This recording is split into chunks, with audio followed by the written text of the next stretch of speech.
তো সুপ্রিয় দর্শক, আজ কিন্তু আসলাম আমরা নতুন একটি স্পটে। দেখতে পারতেছেন এটা কিন্তু একটা ব্রহ্মপুত্র নদী। আমাদের সাথে আছি আমরা দুইজন। মূলত আমরা আজকে নতুনভাবে আসলাম, অনেকটা দূর বলতে পারেন। আমাদের বাড়ির থেকে মোটামুটি ধরেন 5-6 কিলোমিটার হবে। আমরা কিন্তু এই নদী যেটা দেখতেছেন, নদী আমরা খেওয়া পার হইয়া নৌকা দিয়ে পার হইয়া কিন্তু আমরা আসলাম। যাই হোক, আমরা যাব ওই দিকটায়, সামনের দিকটায়। আপনারা যাই হোক, আমরা ওই দিকটায় যাব। যদি শেষ পড়ে মাছ পাই অবশ্যই কিন্তু আপনাদেরকে দেখানোর চেষ্টা করবো। কিসের জন্য আসলাম বন্ধুরা, এই জায়গাগুলোতে মানুষ মাছ ধরতে আসে না, সচরাচর আসে না। গত বছর কিন্তু আমরা এই স্পটে আসছিলাম। যারা আমার ভিডিওগুলো দেখেন তারা কিন্তু, যারা আমার এই গত বছরের ভিডিওগুলো দেখছেন তারা কিন্তু এই স্পটটা দেখলে অবশ্যই চিনতে পারবেন। আমরা ওই যে সামনে নৌকা দেখা যাইতেছে, তার ওই দিকটায় বসবো। আর কমপ্লিট কিন্তু কাশবন একটা চর, দেখুন বাড়িঘর খুব পাতলা পাতলি। তো যাই হোক, দেখা যাক এই স্পটে আজকে মাছ হয় কি না। মানে এগুলো স্পটে মাছ বেশি হয়, যার জন্য কিন্তু আমরা আজকে আসলাম। তো বন্ধুরা, এইটা হচ্ছে আমাদের আজকের লোকেশন। দেখুন ওই যে আমি ব্যাগ রাখছি, এই জায়গাটা কিন্তু আমি বসবো। আর নদীর দূরত্বটা কিন্তু বেশি না, খুবই কম। দেখুন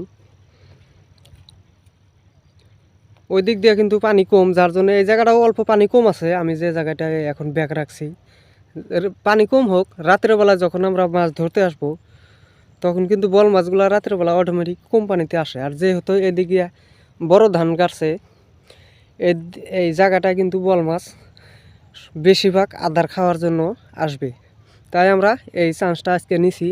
যাই হোক, মাছ পাই কিনা সেটা দেখার বিষয়, যদি পাই অবশ্যই আপনাদেরকে দেখানোর চেষ্টা করবো। আর ভাই, ভিডিওগুলো একটু আপনারা শেয়ার করবেন। কি হয় শেয়ার করলে, তাতে একটা শেয়ারে আপনাদের 10টি মানুষ দেখতে পারে ভিডিওগুলো, তাতে আমারও কিছু ফায়দা হয়। মানে আমারও ভিডিও বানানোর ইন্টারেস্টিং জাগে আর কি। এই হচ্ছে বিষয়। তো সরাসরি আমি বস্তুটা ফেলে তারপরে আলোচনা করব। তো বন্ধুরা, আমরা কিন্তু দেখুন নতুন স্পটে আইসা 3টে বস্তি ফালাইছি। দেখুন এটা কিন্তু ধান ক্ষেত। তো এখনো কোনো মাছের সন্ধান পাই নাই। যদি কোনো ধরনের মাছ পাই সেটাও কিন্তু আপনাদেরকে দেখানোর চেষ্টা করব। যেহেতু নতুন জায়গায় আসছি ভাই, এবছর এই জায়গায় কোনোদিন আসি নাই, তাই এই জায়গায় আইসা মানে অনেক সমস্যার মধ্যে পড়ছি।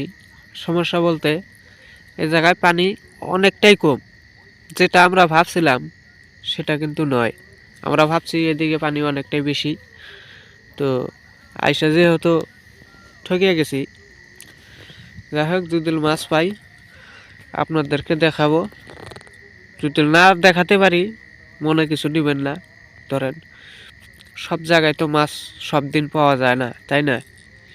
আমরা কিন্তু প্রচুর পরিমাণে চেষ্টা করি আপনাদেরকে মাছ ধরে দেখানোর জন্য। সবাই দোয়া করবেন এবং সাথে থাকবেন। টোপ হিসাবে কিন্তু ভাই আজকে এই যে দেখুন, প্রায় আমাদের টোপ শেষ। পিয়ালি মাছ নিয়েছিলাম ছোট ছোট। যাই হোক, মাছ যদি পাই আপনাদেরকে দেখানোর চেষ্টা করব। সবাই সাথে থাকবেন এবং দোয়া করবেন।